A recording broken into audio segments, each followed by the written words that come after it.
जब भी बाइबल में मूसा का नाम सामने आता है तो हमारे मन में तुरंत एक असाधारण व्यक्ति की छवि बन जाती है। वही मूसा जिसने मिस्र की सबसे शक्तिशाली सत्ता के सामने खड़े होकर परमेश्वर के नाम की घोषणा की। वही मूसा जिसके हाथों से परमेश्वर ने चिन्ह और अद्भुत काम किए। वही मूसा जिसने लाल समुद्र के सामने खड़े होकर लाठी उठाई और समुद्र दो भागों में बंट गया। वही मूसा जिसने पहाड़ पर चढ़कर परमेश्वर की उपस्थिति में समय बिताया और व्यवस्था की पट्टिकाएं प्राप्त की। उसका नाम केवल इतिहास नहीं है, वह विश्वास, आज्ञाकारिता और अधिकार का प्रतीक बन चुका है।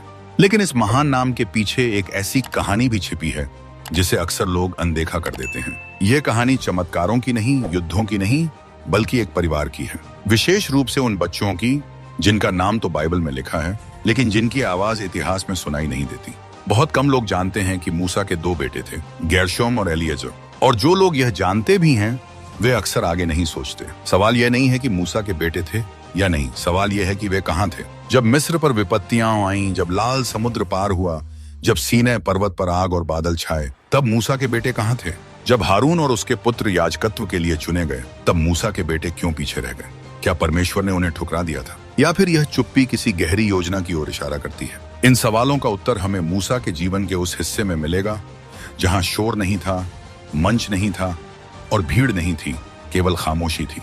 यह कहानी शुरू होती है मूसा के पलायन से। एक दिन अपने ही लोगों पर हो रहे अन्याय को देखकर मूसा का मन विचलित हो गया। उसने एक मिस्री को एक इब्रानी पर अत्याचार करते देखा और गुस्से में आकर उसे मार डाला। लेकिन जो काम उसने न्याय समझकर किया था वही उसके लिए संकट बन गया। जब यह बात फिरौन तक पहुंची तो मूसा को जान से मारने की योजना बनाई गई। उसी क्षण मूसा को सब कुछ छोड़कर भागना पड़ा। राजमहल, सम्मान, भविष्य, पहचान, सब कुछ। वह जो कभी मिस्र का राजकुमार कहलाता था अब एक भगोड़ा बन चुका था। उसका जीवन एक ही पल में पूरी तरह बदल गया। आगे बढ़ने से पहले अगर आप मूसा की पूरी कहानी एक साथ देखना चाहते हैं तो इस वीडियो को जरूर देखें। अब चलिए वीडियो में आगे बढ़ते हैं। मूसा मिद्यान देश पहुंचा, एक ऐसा स्थान जो उसके पुराने जीवन से बिल्कुल अलग था। वहां कोई महल नहीं थे, कोई सेवक नहीं थे, कोई पहचान नहीं थी। वहां केवल रेगिस्तान था, धूल थी और चरवाहों का साधारण जीवन था। इसी वीराने में मूसा को ठहरना पड़ा और यहीं इस खामोशी में परमेश्वर उसके जीवन पर काम कर रहा था। कभी कभी परमेश्वर हमें मंच से हटाकर रेगिस्तान में इसलिए ले जाता है ताकि वह हमें अंदर से गढ़ सके। मूसा के साथ भी यही हुआ। वह बाहर से टूट चुका था लेकिन भीतर से तैयार किया जा रहा था। मिद्यान में ही मूसा की मुलाकात सिप्पोरा से हुई, जो मिद्यान के याजक यित्रो की बेटी थी। यित्रो केवल एक परिवार का मुखिया नहीं था बल्कि आत्मिक समझ रखने वाला व्यक्ति था। मूसा का सिप्पोरा से विवाह उसके जीवन में स्थिरता लेकर आया। अब वह केवल एक भगोड़ा नहीं था बल्कि एक पति था, एक परिवार का हिस्सा था। उसने मिस्र की चमक दमक छोड़कर एक साधारण, शांत और मेहनत से भरा जीवन स्वीकार किया। वह वर्षों तक भेड़ें चराता रहा।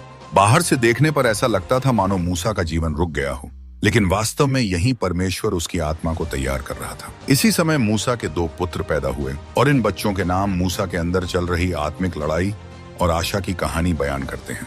पहले पुत्र का नाम उसने गेर्शोम रखा। मूसा ने स्वयं कहा, मैं परदेश में परदेशी हो गया हूँ। यह नाम केवल एक शब्द नहीं था, यह मूसा के टूटे हुए दिल की आवाज थी।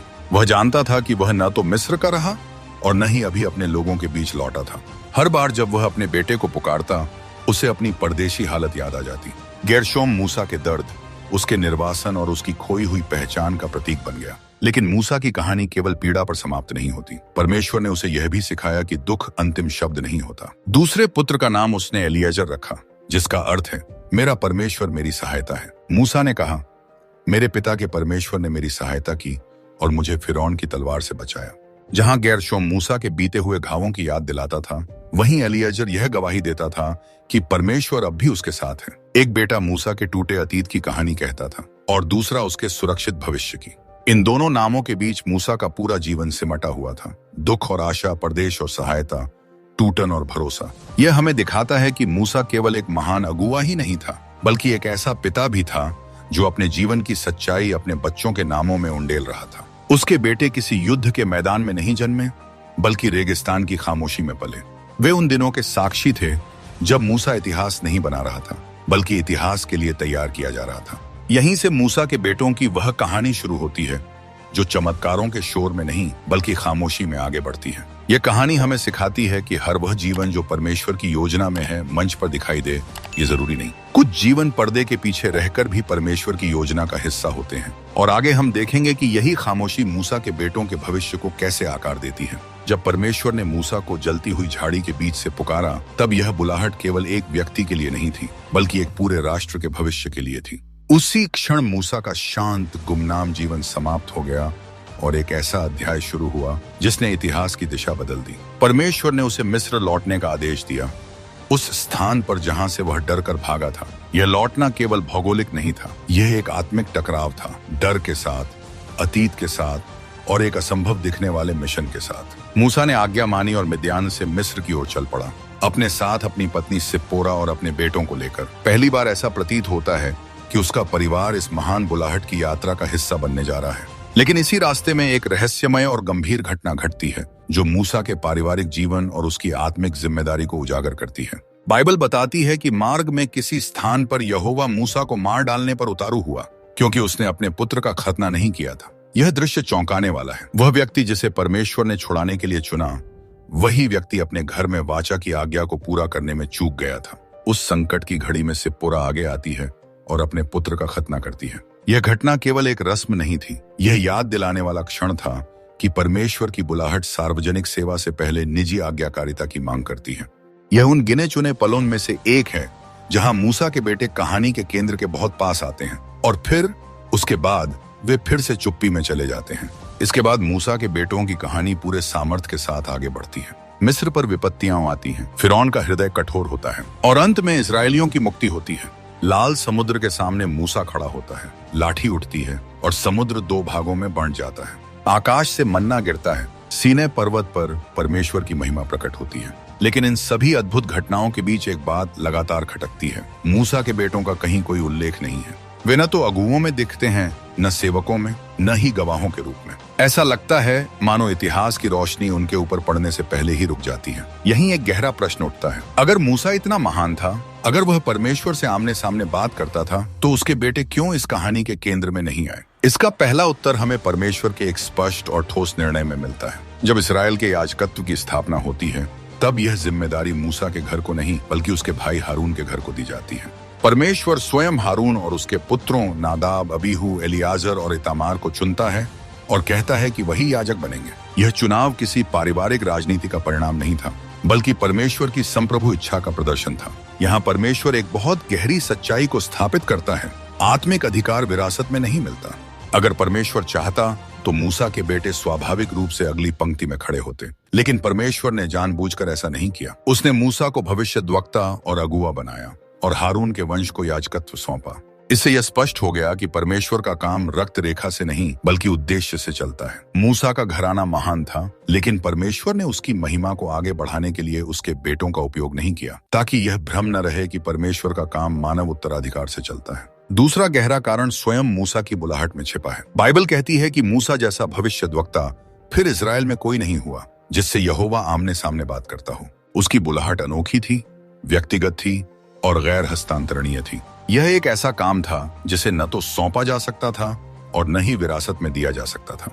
मूसा को एक मार्ग खोलने के लिए बुलाया गया था, लेकिन उसके बेटे उस मार्ग के उत्तराधिकारी बनने के लिए नहीं चुने गए।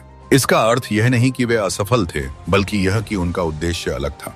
एक और संकेत हमें तब मिलता है जब निर्गमन 18 में यित्रो, सिप्पोरा और मूसा के बेटों को जंगल में मूसा के पास लेकर आता है। इससे यह स्पष्ट होता है कि किसी समय सिप्पोरा और बच्चे मिद्यान लौट गए थे और निर्गमन की अधिकांश घटनाओं के प्रत्यक्ष गवाह नहीं बने।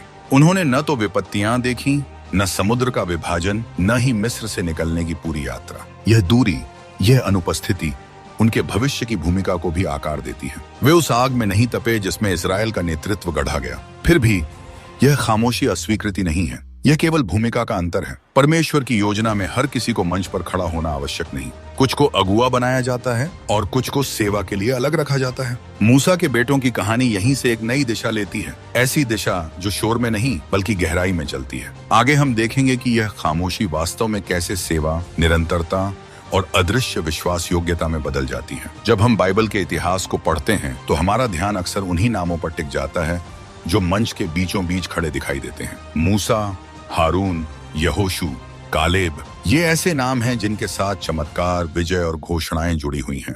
लेकिन उसी इतिहास में कुछ नाम ऐसे भी हैं जो लगभग फुसफुसाहट की तरह दर्ज किए गए हैं। वे न तो युद्धों में चमकते हैं, न ही सभाओं में बोलते हैं, न ही किसी बड़े चमत्कार से जुड़े दिखाई देते हैं। मूसा के बेटे गेरशोम और एलिएजर इसी श्रेणी में आते हैं। और यहीं से एक बहुत गहरी आत्मिक सच्चाई सामने आती है। परमेश्वर का कार्य हमेशा दृश्य नहीं होता और उसकी सबसे मजबूत नींव अक्सर खामोशी में रखी जाती है। निर्गमन की घटनाओं के बाद जब इस्राएल एक राष्ट्र के रूप में संगठित होना शुरू करता है, तब परमेश्वर व्यवस्था देता है। तंबुए मुलाकात की स्थापना होती है और सेवा के लिए अलग अलग जिम्मेदारियां बांटी जाती हैं।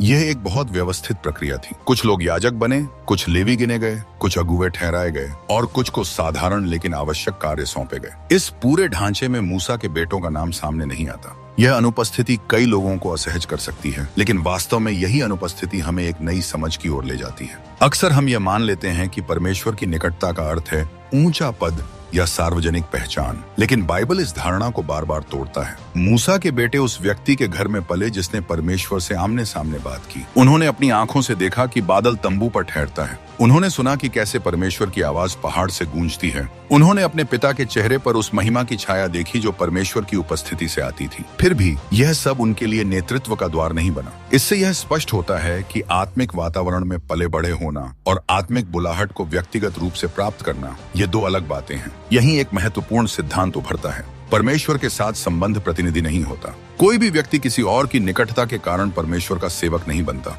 मूसा का अनुभव मूसा का था, उसका अभिषेक उसके बेटों में स्वतः स्थानांतरित नहीं हुआ। यह बात आज भी उतनी ही सच्ची है। माता पिता का विश्वास बच्चों को दिशा दे सकता है, लेकिन उनकी जगह परमेश्वर के सामने खड़ा नहीं हो सकता। गेरशोम और एलिएजर की कहानी इस सच्चाई को बिना शब्दों के सिखाती है। समय के साथ बाइबल हमें यह संकेत देना शुरू करती है कि मूसा के बेटों की कहानी समाप्त नहीं हुई थी, बल्कि वह बस मंच से हटकर चल रही थी। बहुत पहले जब इतिहास की किताबों में वंशावलियां लिखी जाती हैं, तब हमें एक छोटा लेकिन महत्वपूर्ण उल्लेख मिलता है। लिखा है कि परमेश्वर के जन मूसा के पुत्र लेवी के गोत्र में गिने गए। यह एक साधारण सा वाक्य लगता है, लेकिन इसका अर्थ बहुत गहरा है। इसका मतलब यह है कि मूसा के बेटे न तो अलग कर दिए गए थे, न ही भुला दिए गए थे। वे उस गोत्र का हिस्सा बने जिसे परमेश्वर ने पवित्र सेवा के लिए चुना था। लेवी होना सम्मान की बात थी, लेकिन यह सम्मान चमक दमक से भरा नहीं था। लेवियों का काम भारी था, लगातार था और अक्सर अनदेखा रहता था। वे तंबू को उठाते गिराते थे, पवित्र बर्तनों की देखभाल करते थे, याजकों की सहायता करते थे और यह सुनिश्चित करते थे कि उपासना की व्यवस्था सुचारू रूप से चलती रहे। उनके बिना कोई बलिदान नहीं चढ़ सकता था, कोई पर्व नहीं मनाया जा सकता था और कोई सभा संभव नहीं थी। फिर भी उनका नाम शायद ही कभी आगे लिखा जाता था। यही वह स्थान था जहां मूसा के बेटों का वंश पाया गया। गेरशोम के पुत्र शूबेल का बाइबल में उल्लेख मिलता है, जिसे लेवीय सेवाओं की महत्वपूर्ण जिम्मेदारी सौंपी गई थी। वह कोई राजा नहीं था, कोई भविष्यद्वक्ता नहीं था, लेकिन उसे भरोसेमंद समझा गया। उसे व्यवस्था संभालने के लिए चुना गया। यह हमें बताता है कि परमेश्वर के राज्य में भरोसेमंद होना प्रसिद्ध होने से अधिक मूल्यवान है। वहीं एलिएजर के वंश के विषय में लिखा है कि उसके पुत्र बहुत हुए। यह केवल संख्या की बात नहीं है, यह निरंतरता की बात है। यह दर्शाता है कि यह वंश समाप्त नहीं हुआ, बल्कि बढ़ता गया, सेवा में बना रहा और पीढ़ी दर पीढ़ी उस स्थान पर खड़ा रहा जहां परमेश्वर ने उन्हें रखा था। यहाँ एक और गहरी सच्चाई सामने आती है। परमेश्वर की योजना हमेशा तुरंत स्पष्ट नहीं होती। कभी कभी वह लोगों को ऐसे स्थानों पर रखता है जहां उनका नाम नहीं लिया जाता, लेकिन उनका योगदान पूरी व्यवस्था को जीवित रखता है। मूसा के बेटों का जीवन यही दिखाता है। वे इतिहास के मुख्य प्रवाह में नहीं थे, लेकिन वे उस नींव का हिस्सा थे जिस पर उपासना टिकी हुई थी। यह हमें यह सोचने पर मजबूर करता है कि क्या हम केवल वही सेवा मूल्यवान मानते हैं जो दिखाई देती है? क्या हम केवल उन्हीं को सफल मानते हैं जिनका नाम लिया जाता है? परमेश्वर का उत्तर अलग है। उसके लिए वह सेवा भी अनमोल है जो कोई देखता नहीं, वह विश्वास भी अनमोल है जिसकी कोई सराहना नहीं करता, और वह जीवन भी अनमोल है जो केवल आज्ञाकारिता में बिताया जाता है। मूसा के बेटों की खामोशी वास्तव में एक संदेश है। यह संदेश कहता है कि हर बुलाहट मंच की नहीं होती, कुछ बुलाहटें आधार की होती हैं। कुछ लोग आवाज होते हैं और कुछ लोग वह संरचना होते हैं जो आवाज को टिकाए रखती है, और दोनों ही परमेश्वर की दृष्टि में आवश्यक हैं। यहीं से यह कहानी और गहरी होती जाती है, क्योंकि यह केवल मूसा के बेटों की कहानी नहीं रह जाती। यह हर उस व्यक्ति की कहानी बन जाती है जो सेवा करता है लेकिन पहचाना नहीं जाता, जो विश्वास योग्य रहता है लेकिन सराहा नहीं जाता, और जो परमेश्वर के काम में लगा रहता है बिना यह पूछे कि उसका नाम कहाँ लिखा जाएगा। मूसा के बेटों की कहानी जैसे जैसे आगे बढ़ती है, वह हमें एक ऐसे सत्य के सामने खड़ा करती है जो अक्सर असहज कर देता है। हम स्वाभाविक रूप से यह अपेक्षा करते हैं कि जिनके पास महान विरासत हो, जिनका पालन पोषण आत्मिक वातावरण में हुआ हो और जिनके पिता स्वयं परमेश्वर से आमने सामने बात करते हों, वे भी स्वतः ही बड़े मंचों पर दिखाई देंगे। लेकिन बाइबल इस मानवीय अपेक्षा को बार बार तोड़ता है। गेर्शोम और एलिएजर के जीवन में यही टूटन स्पष्ट दिखाई देती है। वे उस घर में पले जहाँ परमेश्वर की उपस्थिति एक विचार नहीं बल्कि अनुभव थी। फिर भी उनका मार्ग अलग था और यह अलगाव किसी असफलता का संकेत नहीं बल्कि परमेश्वर की योजना का प्रमाण है। जब हम पुराने नियम की वंशावलियों को पढ़ते हैं तो अक्सर उन्हें नीरस और महत्वहीन समझकर आगे बढ़ जाते हैं, लेकिन इन्हीं सूचियों में परमेश्वर की योजना की बारीक रेखाएं छिपी होती हैं। पहला इतिहास की पुस्तक में मूसा के बेटों का उल्लेख अचानक फिर से सामने आता है। यह कोई भव्य घोषणा नहीं है, कोई विशेष वर्णन नहीं है, बल्कि एक शांत ठहरा हुआ उल्लेख है। यही शैली स्वयं संदेश बन जाती है। यह बताती है कि मूसा के वंश को परमेश्वर ने मिटाया नहीं, बल्कि एक ऐसे स्थान पर रखा जहां दिखावा नहीं था पर निरंतरता थी। गेर्शोम के वंश से उत्पन्न शूबेल का नाम सामने आता है, जिसे लेवियों के कामकाज की देखरेख की जिम्मेदारी दी गई। यह भूमिका बाहर से देखने पर साधारण लग सकती है, लेकिन वास्तव में यह भरोसे और स्थिरता का प्रमाण थी। व्यवस्था, संसाधनों और सेवा का संतुलन बनाए रखना आसान काम नहीं होता। इसके लिए न केवल योग्यता चाहिए बल्कि चरित्र चाहिए। परमेश्वर अक्सर ऐसे लोगों को चुनता है जो सुर्खियों में नहीं बल्कि भरोसे में मजबूत होते हैं। शूबेल का उल्लेख यही दिखाता है कि गेर्शोम का वंश मंच पर नहीं था, लेकिन व्यवस्था के भीतर गहराई से जुड़ा हुआ था। एलिएजर के वंश के विषय में शास्त्र कहता है कि उसके पुत्र बहुत हुए। यह वाक्य अपने आप में एक गहरी घोषणा है। यह केवल जैविक वृद्धि की बात नहीं करता, बल्कि उस आशीष की बात करता है जो स्थिर सेवा पर ठहरती है। जिस वंश को लोग इतिहास में लगभग अनुपस्थित समझते थे, वही वंश फलता फूलता रहा। यह हमें सिखाता है कि परमेश्वर की आशीष हमेशा प्रसिद्धि के साथ नहीं आती। कभी कभी वह शांति के साथ आती है, निरंतरता के साथ आती है और ऐसी वृद्धि लाती है जिसे दुनिया शायद कभी नोटिस न करे, लेकिन स्वर्ग अवश्य देखता है। लेवियों की भूमिका को समझना यहाँ बहुत आवश्यक है। वे याजक नहीं थे, लेकिन याजकों के बिना वे अधूरे थे। वे प्रचारक नहीं थे, लेकिन उपासना उनके बिना संभव नहीं थी। वे बलिदान नहीं चढ़ाते थे, लेकिन बलिदान की तैयारी उनके हाथों से होती थी। वे व्यवस्था के रक्षक थे, पवित्र वस्तुओं के सेवक थे और उपासना की रीढ़ थे। मूसा के बेटों का वंश इसी रीढ़ का हिस्सा बना। यह स्थान ऊंचा नहीं था, लेकिन अनिवार्य था, और परमेश्वर की दृष्टि में यही अनिवार्यता महत्व का मापदंड है। यहीं से यह कहानी केवल इतिहास की नहीं रहती, बल्कि हमारे समय की कहानी बन जाती है। आज भी बहुत से लोग हैं जो विश्वास योग्य हैं पर दिखाई नहीं देते, जो हर दिन सेवा करते हैं पर उनका नाम नहीं लिया जाता, जो व्यवस्था बनाए रखते हैं पर मंच पर नहीं बुलाए जाते। मूसा के बेटों की कहानी उन्हें यह आश्वासन देती है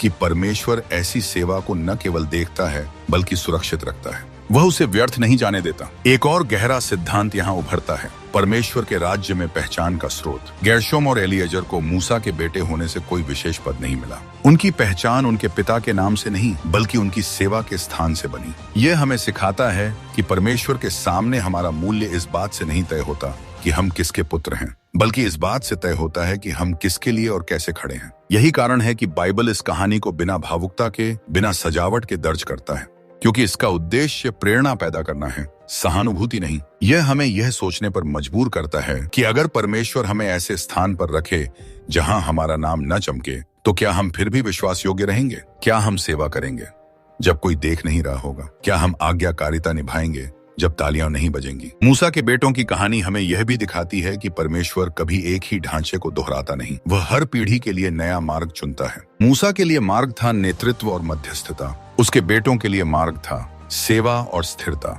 दोनों ही परमेश्वर की योजना के भीतर थे, दोनों ही आवश्यक थे। फर्क केवल दृश्यता का था, मूल्य का नहीं। यह सच्चाई मुक्त करने वाली है। यह हमें उस दबाव से निकालती है जिसमें हम अपने आप को किसी और की तरह बनने के लिए मजबूर करते हैं। परमेश्वर हमसे यह नहीं पूछता कि हम कितने प्रसिद्ध हैं, बल्कि यह पूछता है कि हम कितने विश्वास योग्य हैं। वह यह नहीं देखता कि हम कितनों के सामने खड़े हैं, बल्कि यह देखता है कि जब हम अकेले होते हैं तब कैसे खड़े रहते हैं। यही कारण है कि मूसा के बेटों की कहानी अंत में निराशाजनक नहीं बल्कि आशावादी बन जाती है। वे इतिहास के शीर्षक नहीं बने, लेकिन वे इतिहास के ढांचे का हिस्सा बने। वे आवाज नहीं बने, लेकिन वे वह स्थान बने जहां से आवाज टिक सकी। और परमेश्वर के राज्य में यह भूमिका किसी भी ऊंचे पद से कम नहीं है। इस पूरी कहानी का निष्कर्ष यही है, परमेश्वर की दृष्टि में महानता की परिभाषा मनुष्यों से अलग है। जहां मनुष्य चमक को देखता है, वहां परमेश्वर स्थिरता को देखता है। जहां मनुष्य मंच को देखता है, वहां परमेश्वर आधार को देखता है। और मूसा के बेटों का जीवन इस सत्य का जीवित उदाहरण बन जाता है। अगर कभी आपको ऐसा लगे कि आपकी सेवा छोटी है, आपका स्थान छुपा हुआ है और आपका योगदान अनदेखा किया जा रहा है, तो इस कहानी को याद रखना।